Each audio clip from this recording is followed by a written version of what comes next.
Okay, thanks for the introduction. I'm Di from the Chinese University of Hong Kong. I would like to introduce our work on real-world adversarial images for illicit promotion. This is a joint work with Indiana University, Chinese University of Hong Kong, and the Chinese Academy of Sciences. Okay, first let me look into a real example. When we browsing the online forum, we usually encounter some inappropriate images, and on them, there are promotional content. Tracing this promotional content, we will follow a long redirection chain, and at the end, we will land at a website showing sexual string. The strange thing is that this forum has protected by illicit content detectors, but why these improper images still survive? Is it due to the wrong detectors have been deployed? Our answer is negative. We have paid these improper images on other state-of-the-art illicit content detectors, but we have found that these images can pass them all, which motivates us to further investigate on these inappropriate images. Let's look at some instances of them. Here we take panda as the substitute for illicit content. Sorry to a panda.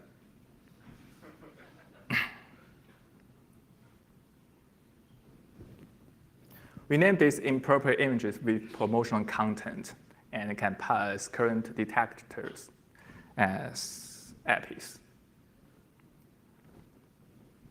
APIs are different from the adversarial examples defined in adversarial learning.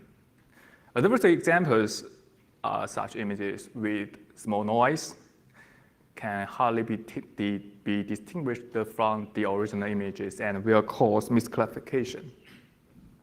And APIs are not the corrupted images. Corrupted images are such piecewise, noisy, meaningless images.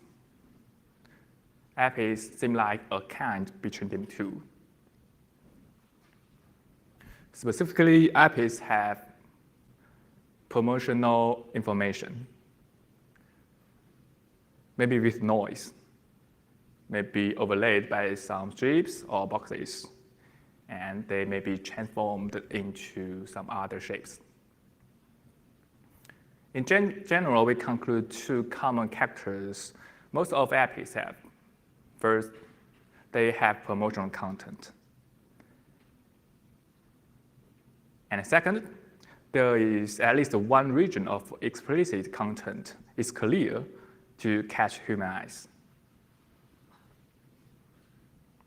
So according to the two characters, we design a new method to detect them called Manina. Manina contains sequential 4 components: preprocessor, promotional content identifier,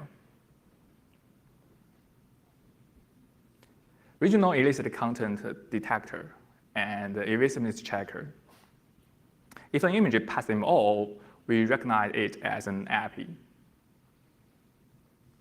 Typically, the preprocessor tries to identify the image type and expand the GIF file into separate pictures.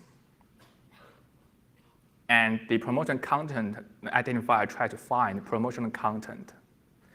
Here, the promotional content can be roughly categorized into 2 types: text and QR code. To find text is straightforward.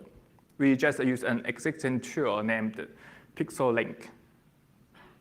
But to find QR code is a little challenge, as QR code made in different styles, and most of the current detectors fail to find them all, except one embedded in WeChat, the popular online chat application.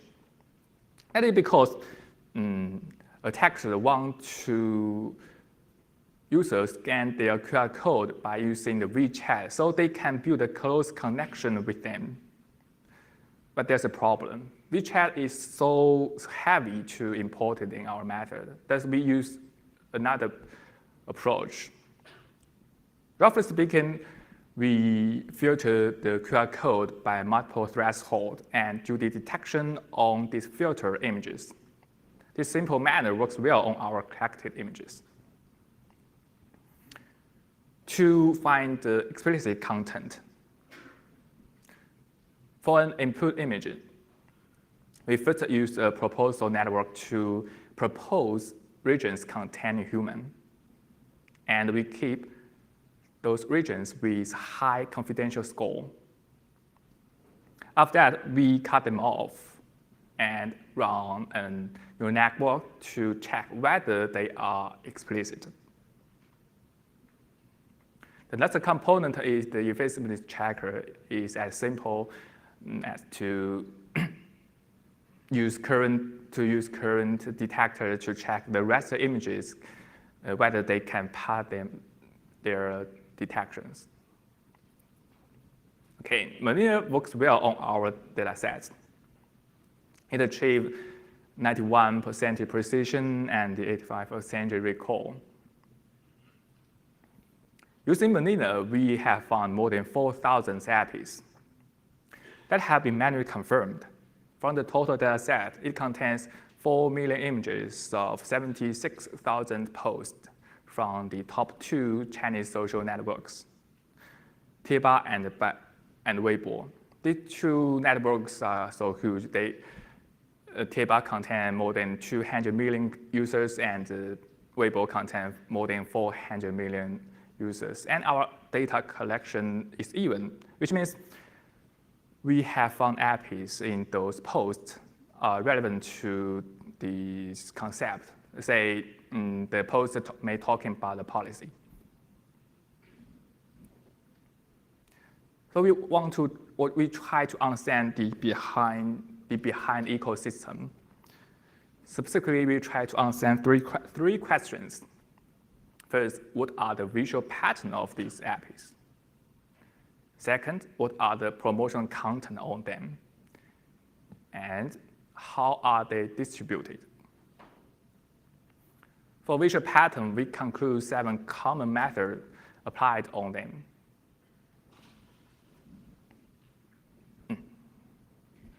Noise,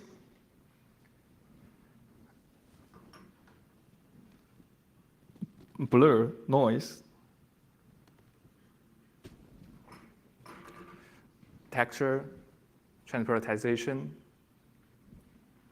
occlusion, rotation, and color manipulation. Most of APIs are based on this method, or their combinations.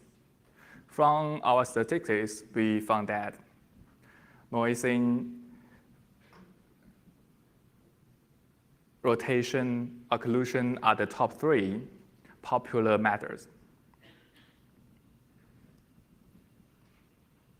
To further investigate the effect of this method, we tested 2 famous detectors from Google and Yahoo. From the result, we found that if we rotate the explicit image by 45 or 135 degrees, the 2 detectors lose their effectiveness.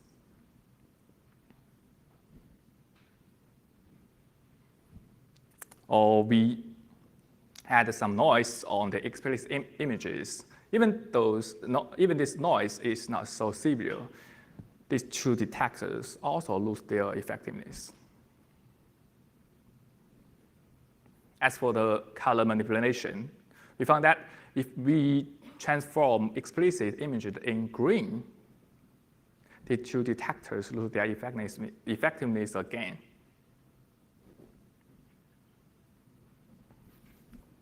After studying the new visual pattern of APIs, we measured the promotional content on them. As mentioned before, promotional content can be calculated into 2 tabs: text and QR code.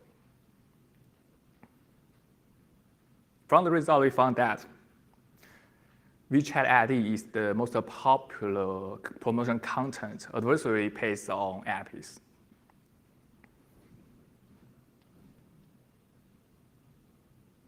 Here is the interesting thing. Let's look at these pictures.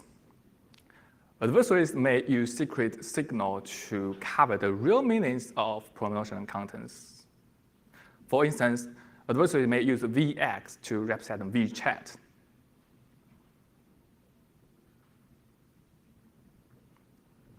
From another angle, different QR code and URL may point to the same destination, and the same explicit content may be used to different promotional goals. This reuse phenomenon is very common. 37% of promotional content shown on more than one apps, and 91% of apps share their explicit content to others. By grouping those apps showing explicit or promotional content, we recovered their behind campaigns. Here we list top 5 campaigns. So we noted that the #1 campaigns have posted more than 13,000 posts, 13,000 apps.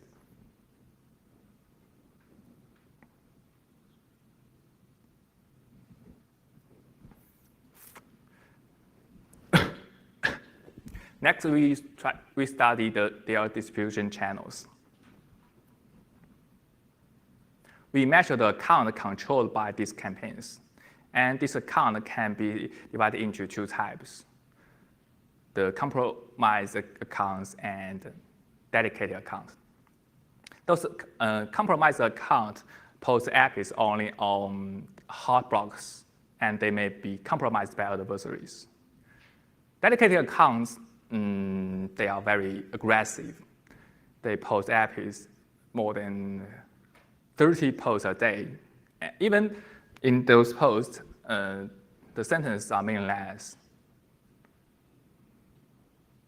So we curious about that. This account is maintained by robots. We measured this account and we found that campaigns control more than dedicated accounts than the compromised accounts.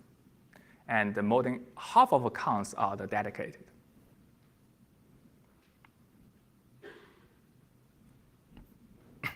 Okay, according about 3 measurements, we also conclude 3 suggestions. For visual pattern, we suggest that we can harden curtain models by fine-tuning them on the augmented data set containing images with such visual patterns. And for the promotion content, we suggest that we can regularize promotional channel linking to the outside, which can actually increase the bar of promotion, distributing apps. And for the distributing channel, we suggest that add more rules to constrain accounts' behaviors can mitigate those dedicated accounts. Okay, all in all, our takeaways are threefold. First, apps are prevalent. Second, understanding the behind ecosystem is important for defeating apps. For example, we can do the defense based on block the professional channel of apps. And third, hardening current models is urgently needed. Thank you.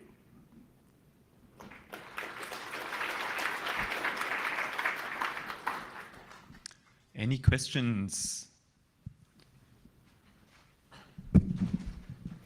Hi, I really enjoyed the talk. I have a lot of respect for what you guys are doing, trying to clean a lot of this stuff up. What's your name and affiliation? Sure. Luke Desautel, Samsung Research America. My question is, do you have advice for other researchers who will have to deal with extremely sensitive data? For example, what were your responsibilities if you actually found something extremely illicit to the point where law enforcement would be very interested in finding out? I won't give specific examples, but I'm sure you can imagine there are some things that are much more illicit than others. Some are annoying, and then others are representative of just horrible crimes that need to be, I don't know. I'd feel bad even holding it in a data repository for the research. Sorry, do you want to ask that whether we would publish our data? No. Okay, I'll be more specific with the risk of being politically incorrect. Let's say you've found all these appies, and if you found one with child pornography in it, what do you do about that? What would another researcher, is there any guideline or existing set of principles to follow when dealing with this kind of data? Okay, so you want to ask we suggestion about the following research? Sure. Let's say in your case, was there like an IRB or any sort of board that said, here's what you do if you find this type of data, like something like child pornography, for example? So I would answer in my understanding. So we found these appies. Actually, we are not so comfortable to seeing them on the internet, even we are adults. So we will suggest that we can harden the current neural network to let them be stronger to defeat or to detect them all. So we can have a clear phenomenon in the website. Yeah, do you mind? I think the two of you should also discuss offline. Yeah, maybe I to think dis- so. Okay. Yeah, Okay. maybe you might. I also answer these questions and also author of this paper. So our work is followed by our institute's IRB, and we also report our result to the corresponding platform. And also, if you found some child-related point image, is responsible to by law to report to the police. The regular station. So. Okay, thank you very much for answering the question. Thanks. Hello, Tom Benjamin, Perspective Labs. Quick question about the difficulty of finding the QR codes. You were mentioning that there was some difficulty with that. QR codes, the point of it usually is that somebody can scan it and it will take them somewhere, that the QR code will be recognized. So why were these obscured? And if they were hard to detect, was there still utility? Could people use the QR code? Actually, that the QR code, we actually think the QR code, finding the QR code is simple to find the text, but we test the most of current detectors. They cannot find them all, except one in the WeChat. We think that is because attackers want to users scan these QR code only by the WeChat, so they can build a close connection between them. So Okay. this is the real case. So we have not a further study on why this QR code cannot be detected by current detectors. So maybe this is a further study. Thank you. Awesome. Any other questions? Then let's thank the speaker again. Thank you.